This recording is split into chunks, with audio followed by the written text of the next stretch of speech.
সফল মানুষরা দিনের বেলা ঘুমায় না, ঘুমানো চিন্তাই করতে পারে না। হাউ কাম?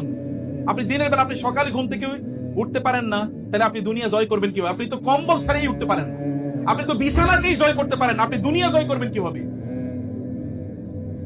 বিছানা জয় করা শিখুন। জঙ্গলের প্রাণীগুলো যদি আপনাদের আগে ঘুম থেকে উঠে তাদের শিকারের জন্য যেতে পারে, তাহলে বুঝবেন জঙ্গলের প্রাণীর চেয়েও আপনি নিচু, জঙ্গলের প্রাণীর চেয়েও আপনি কি পিছিয়ে আছেন। ওরা সফল, কিন্তু আপনি সফল হবেন না। আপনার কয় ঘন্টা ঘুমান? এখানে একটু হাত তুলে বলেন তো, কেউ একজন কয় ঘন্টা ঘুমান? কত ঘন্টা ঘুমান? যিনি 8 ঘন্টা ঘুমান তিনি দুনিয়াও আগাইতে পারবেন, আখেরাতও আগাইতে পারবেন। 7 ঘন্টা, 9 ঘন্টা কেউ কেউ ঘুমায়, সুবহানাল্লাহ। তাহলে জীবনের প্রায় 3 ভাগের 2 ভাগ ঘুমিয়ে কাটিয়েছে। ছোটবেলা ঘুমাইছে, এরপরে বৃদ্ধ হলেও ঘুমাবে, আর মধ্যখানে 9 ঘন্টা ঘুমাচ্ছে। আপনাদেরকে কেউ যদি বলে থাকে 8 ঘন্টা ঘুমাতে হবে, তারা আপনাদেরকে মিস ইনফরমেশন দিয়েছে। রাসূলুল্লাহ সাল্লাল্লাহু আলাইহি ওয়াসাল্লাম পৃথিবীতে শ্রেষ্ঠতম एग्जांपल না?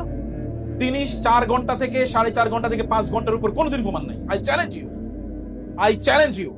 এবং এখনো যারা আপনি স্যার থেকে জিজ্ঞেস করেন তো কয় ঘন্টা ঘুমায়? এই যে 4 ঘন্টা ঘুমাইছে, দেখেন 4 ঘন্টা ঘুমায়। এবার প্রিন্সিপাল স্যারকে জিজ্ঞেস করেন কয় ঘন্টা ঘুমায়। স্যাররা তো এখানেই, যে এখানে তো উপস্থিত আছেন, তো স্যাররা তো ইউনিভার্সিটিতে চলে আসেন, দিনের বেলা তো আর ঘুমানোর সময় পান না। রাতেও নিশ্চয়ই 11টা-12টার আগে ঘুমান না, নাহলে 11টায় ঘুমান, এরপরে ফজরের জন্য উঠে যান, অথবা তাদের অন্যান্য কাজ থাকে। 4-5 ঘন্টার বেশি ঘুমায় কিভাবে মানুষ? যে ডাক্তার আপনাদেরকে বলেছে 8 ঘন্টার বেশি 8 ঘন্টা ঘুমাতে হয়, আমি চ্যালেঞ্জ করে বললাম একজন ডাক্তার গিয়ে বলেন আপনি 8 ঘন্টা ঘুমান, রুটিন দেন আমাকে। একজনকে আমি চ্যালেঞ্জ করে বললাম এখানে। অতএব এটা একটা ফেক ইনফরমেশন। ঘুমের সময় কমিয়ে দেন। আপনি ঘুমাবেন গিয়ে কবরে, এরপরে করবেন কি? কবরে গিয়ে করবেন কি?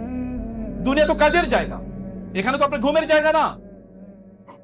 এবং আপনার নবীজি কি করেছেন, তাকে স্ট্যান্ডার্ড হিসেবে নেন, তাকে এক্সাম্পল হিসেবে নেন। তার চেয়ে সফল পৃথিবীতে কেউ না।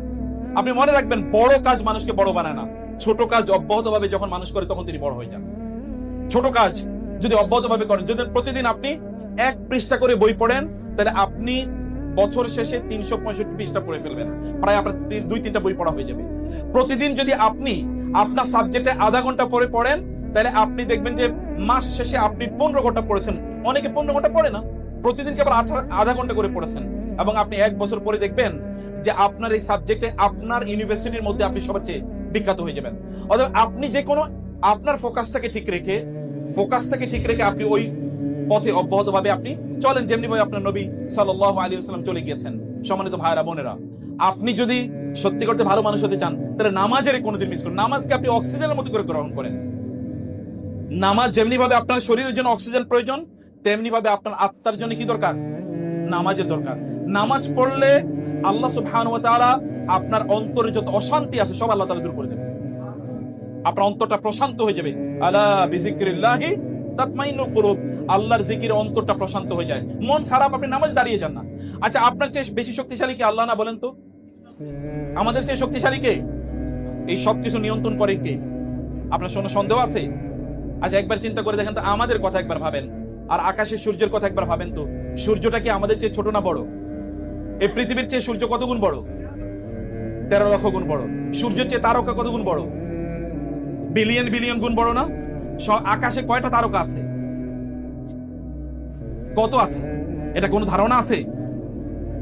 নাসা কেবলমাত্র তাদের লেটেস্ট টেকনোলজি হাবল টেলিস্কোপের মাধ্যমে তারা বলেছে, এই আমাদের সূর্যটা যেই গ্যালাক্সিতে বসবাস করে, ওই গ্যালাক্সিতে প্রায় এইরকম সূর্য আছে 200 বিলিয়ন। কত বিলিয়ন? আর আমাদের গ্যালাক্সিটা যে ইউনিভার্সে আছে, ওই ইউনিভার্সে প্রায় 100 বিলিয়ন গ্যালাক্সি আছে। তাইলে ওই ইউনিভার্সটা কত বড়? এখন কি পৃথিবী ইউনিভার্সে আছে না মাল্টিভার্সে আছে? মাল্টিভার্স। এখন ইউনিভার্স না, এখন একটা না, এখন হচ্ছে মাল্টি, মানে অনেক অনেক মহাবিশ্ব। এই এক একটা মহাবিশ্ব কে নিয়ন্ত্রণ করেন বলেন তো? এই রাস্তা দিয়ে যদি কোনো ট্রাফিক পুলিশ না থাকে, তাহলে কি রাস্তায় গাড়ি মতো চলবে? সব উল্টা যাবে, অ্যাক্সিডেন্ট হবে। তাহলে এত কিছু চলে, এগুলো কোনো নিয়ন্ত্রণ ছাড়াই চলে?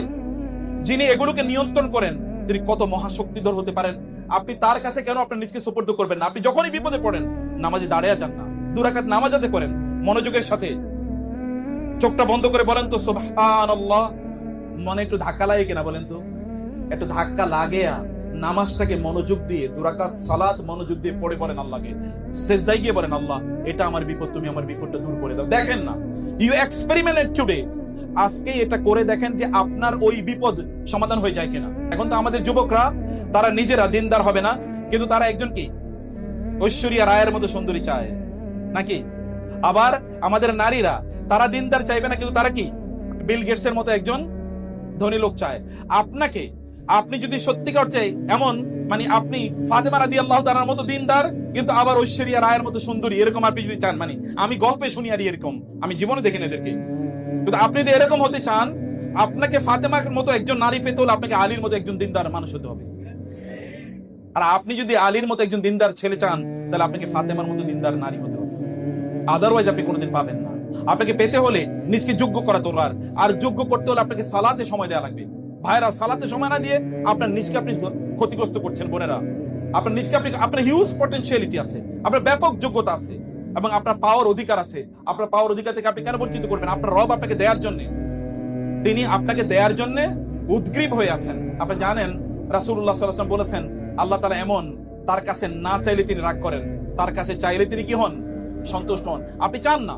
হাদিসে কুদসিতে এসে আল্লাহ রাসূল বলেন, আল্লাহ তাআলা বলেন, হে মানুষ, তোমরা যদি সবাই আদম থেকে শুরু করে কিয়ামত পর্যন্ত যত লোক আসবে তারা সবাই এবং সকল জিন তারা যদি একটা মাঠে উপস্থিত হয় এবং তারা প্রত্যেকে যা লাগবে তা আমার কাছে চায়, আমি যদি তাদের প্রত্যেককে তাদের চাওয়া অনুসারে প্রদান করি, তাইলে আমার ভান্ডারের ততটুকু পর্যন্ত টান পড়বে না যতটুকু একটা বিশাল মহাসমুদ্র থেকে একটা নিডলে, মানে সুই দিয়ে যদি পানি তোলা হয় যতটুকু টান পড়বে। তাহলে তার ভান্ডারে তো অভাব নেই। আপনি চাইতে পারেন, আপনি বলতে পারেন না, হে আল্লাহ তুমি আমাকে রাজত্ব দাও, বলতে পারেন কিনা? বলুন, আল্লাহ তুমি আমাকে রাজত্ব দাও, এটা বলুন আল্লাহকে, অন্তর থেকে বলুন, নিজের উপর অবিশ্বাস রাখবেন না।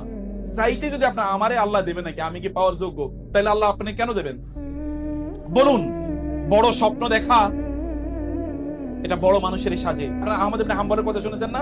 আহমদ ইবনে হাম্বল তৎকালীন সবচেয়ে বড় তিনি স্কলার। তিনি এক এলাকায় যাচ্ছিলেন, সেখানে হয়তো কোনো দার্সে তিনি যাচ্ছিলেন, হঠাৎ করে রাত হয়ে গেছে, একটা মসজিদে তিনি ঢুকলেন, মসজিদে তিনি রাত কাটাবেন।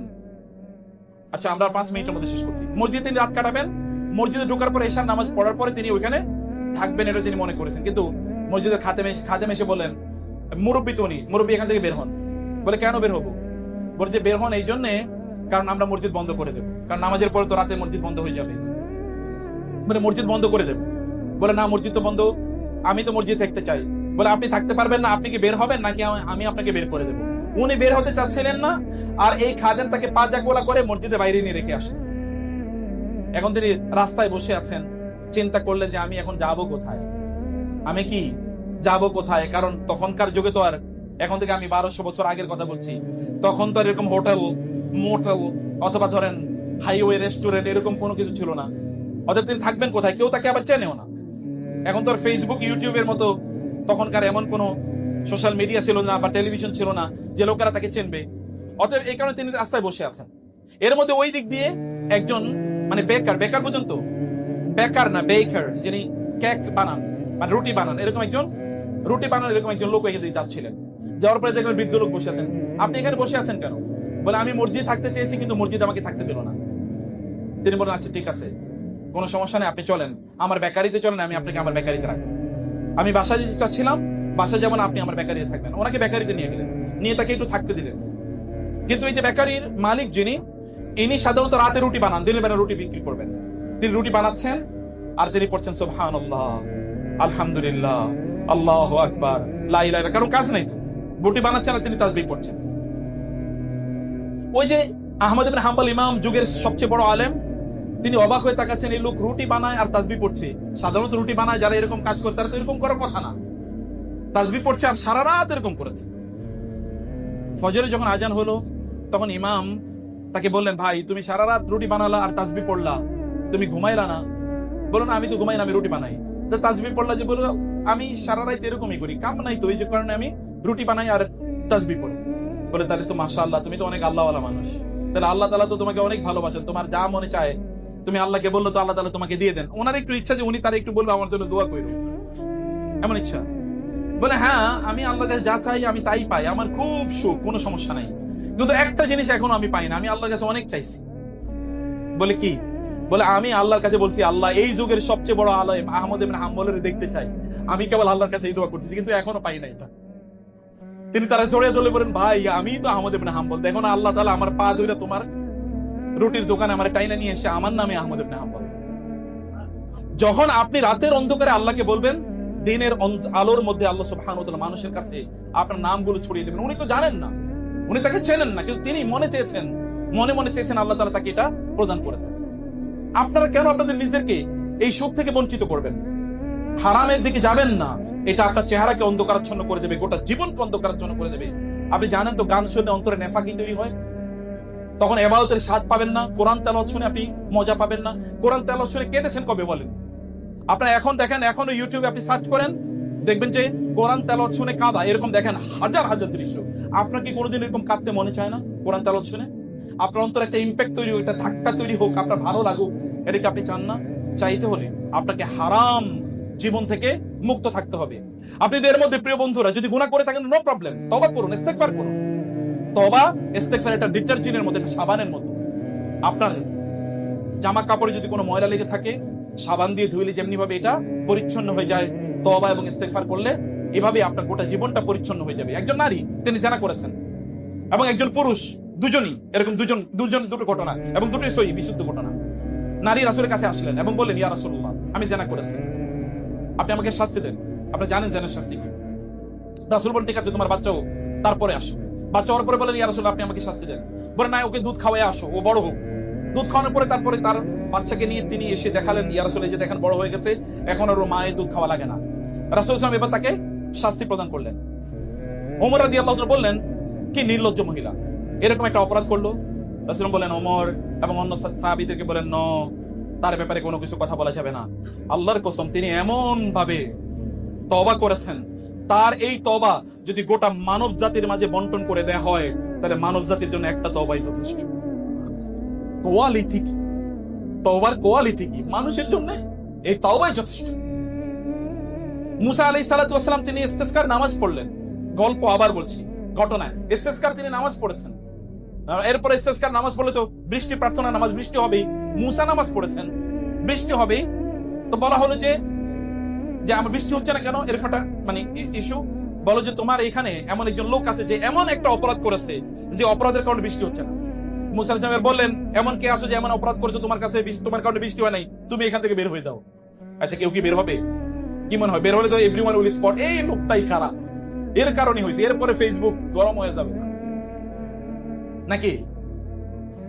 লোকটা আর বের হলো না। কিছুক্ষণ পরে কি, আধা ঘন্টা 10-15 মিনিট বা আধা ঘন্টা পরে জোর করে বৃষ্টি হয়েছে। মুসা আলাইহিস সালাম বললেন, আল্লাহ, ঘটনা তো বুঝলাম না, বৃষ্টি হলো না, এক লোক আছে এখানে এই কারণে, তো সেই লোক তো বের হয় না, তাহলে বৃষ্টি এখন কেন হলো? তখন তাকে জানানো হলো, যেই লোকের ব্যাপারে বলেছি যে তার কারণে বৃষ্টি হয় না, এবার তার কারণে বৃষ্টি হয়েছে। বলে, বলেন কি? বলে, হ্যাঁ, তিনি এমন তওবা করেছেন যেই তওবার কারণে আল্লাহ এমন সন্তুষ্ট হয়েছেন যে তার এই তওবার কারণে আল্লাহ তাআলা এবার বৃষ্টি দিয়ে দিয়েছে। তওবা করুন। আপনি করবেন না কেন? আপনি করবেন না কেন? আপনি অন্যায় করলে, অপরাধ করলে আপনি আল্লাহকে বলুন, রাতের অন্ধকারে বলুন, দিনের আলোতে বলুন, আপনি বিড়বিড় করে বলুন আল্লাহকে। আল্লাহ সুবহানাহু ওয়া তাআলা আপনাকে একজন ভালো, একজন পবিত্র মানুষে পরিণত করে দেবেন। আপনার ছাত্র, আপনাদের পড়াশোনা কিভাবে করছেন বলেন? আপনি ছাত্র, পড়ায় আপনার কতটুকু সময় কাটাচ্ছেন? ডেইলি কতটুকু সময় কাটান পড়ার জন্য? আপনি যদি ডেইলি, সালাফরা কি করেছেন? আব্দুল্লাহ ইবনে সাল্লাম রাদিয়াল্লাহু তাআলা রাসূলের সাহাবী, সময়টাকে 3 ভাগ করেছেন। 1 ভাগ পড়াশোনার জন্য, আরেক ভাগ ইবাদতের জন্য, আরেক ভাগ নিজের জন্য। এইভাবে তারা জগৎ শ্রেষ্ঠ হয়েছেন। আপনি কেন একজন আবু বকর হতে পারবেন না, যার ব্যাপারে রাসূল বলেছেন, আরহাম উম্মতি বি উম্মতি আবু বকর, আমার উম্মার মধ্যে শ্রেষ্ঠতম রহমওয়ালা হলো আবু বকর। আপনি কেন একজন আবু উবাইদা ইবনে জাররাহের মতো হবেন না? আপনি বলেন তো, যদি এখন আপনাকে বলা হয় যে ফেরেশতারা আপনার এবার হিসাব নেবে, আপনি কেমন হবেন? আপনি একজন কেন মুসাব ইবনে উমাইরের মতো হবেন না?